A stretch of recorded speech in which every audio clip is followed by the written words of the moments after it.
but was later rebranded as our Florida Reefs. It is a 4-step process. So step 1 was in June of 2013. We held a series of community meetings to inform the general public and get the word out there that OFR is coming and this is what we plan to do with the process, as well as recruit working group members. And the working groups are the reef users and stakeholder groups from the 4-county region, as I mentioned. We had a North working group that was made up of representatives from Martin County and Palm Beach County, and a South working group from Broward and Miami-Dade. And the people on these working groups are regarded as leaders in their field. So our agency folks were nominated by their agencies, and everybody else applied. So the people in the room wanted to be in that room, wanted to be working with these things to try and develop this better management strategy for the area.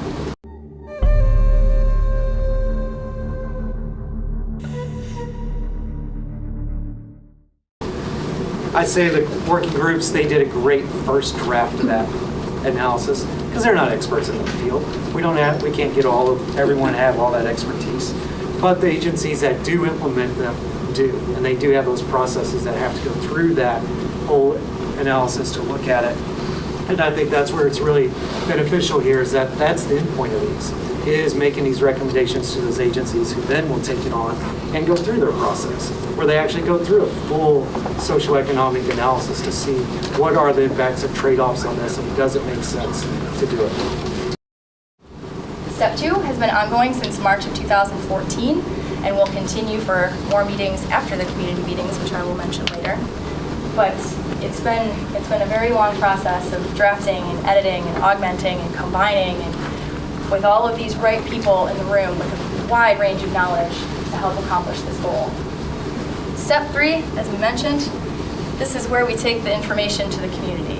So we have upcoming meetings in January and February where this very draft list of management ideas is going to be taken to the general public for your feedback. And finally, after the working groups get to review all of that feedback in their spring meetings, there will be a final report drafted by May of 2016 that will go forth to the applicable agencies for hopeful implementation.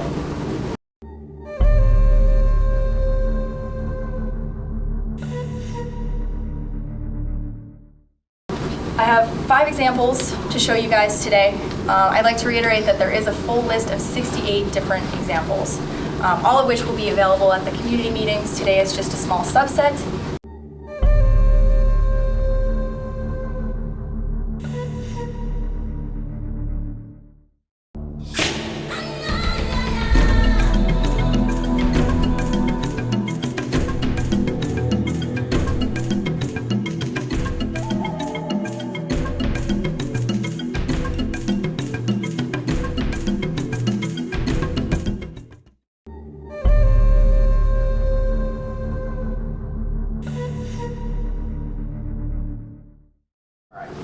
Establish and implement a marine protected area zoning framework for the Step Creek region that includes but is not limited to no-take reserves, no anchor areas, restoration areas, and seasonal protection for spawning aggregations to enable sustainable use, reduce user conflict, and improve ecosystem condition.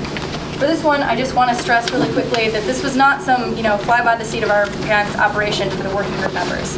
They have been in that room for 2 years thinking about ways to do this. Specifically for this recommendation, it was kind of a tiered approach. The first step was to identify special areas. Well, why is this area special? We have this amazing online GIS-based mapping tool that can tell you where the big corals are, where the fish aggregations are, where the artificial reefs are, where the inlets are, where there is likely to be more pollution, and so on and so forth. After identifying those special areas, the community working groups went through and identified objectives that they wanted to see happen. Maybe this area has seagrass that's really, really resilient to salinity and pollutants and things like that. That's probably an area that should be protected. How is the best way to go about that? The third tier was identifying potential management strategies within those special areas of interest that might be effective in achieving those objectives. So I realize that this is a really, really fast run through, but all of the information is going to be here. All of those areas of interest that the community working group members have been working to develop and augment over the last year of life are going to be there. So I apologize that we don't have more time to talk about this, but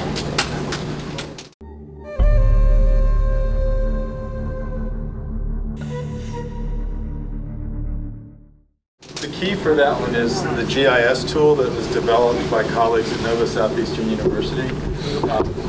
They really combined all of the information that has been gathered and collected in the last 15 years and are putting it available on the web to you guys in a graphic format. So you can see the map and you can see where the coral cover is high and where the acroporas are. And you can see where, fish counts have lots of fish.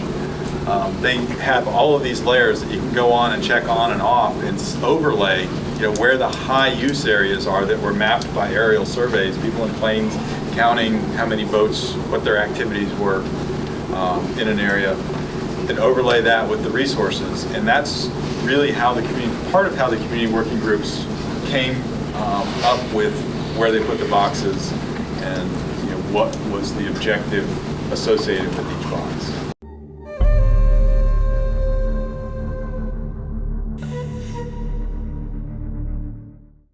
These little green guys are existing mooring buoys. These little dive flag looking things are popular dive sites. The different reef lines you can see are parallel reef lines right here. This is the designated anchorage zone around Port Everglades, which as you can see now is conveniently off the third reef and not in between the reefs. There are other things that you can bring up. This is the example that I was going to use. As I said, draft everything open to interpretation and feedback. I'm going to read it because we don't have a lot of time. Here we go. This area, community working groups identify this area as special area of interest because of the resources and because there is local support here for management of the area from the town of Lauderdale by the sea. This area has many dense staghorn patches, so the staghorn corals, as well as areas of high coral density and coral cover on the inner reef. There are also many large live corals, that is corals greater than 2 meters in diameter, which is, the big mama hypothesis, larger individuals, more offspring. There's also a potential snook spawning aggregation in this area. They're easily identifiable landmarks, so it would be easy for people on the water as well as law enforcement to potentially enforce whatever might happen in this area. Again, the full information is going to be available here. I really apologize that we don't have time to talk about it today.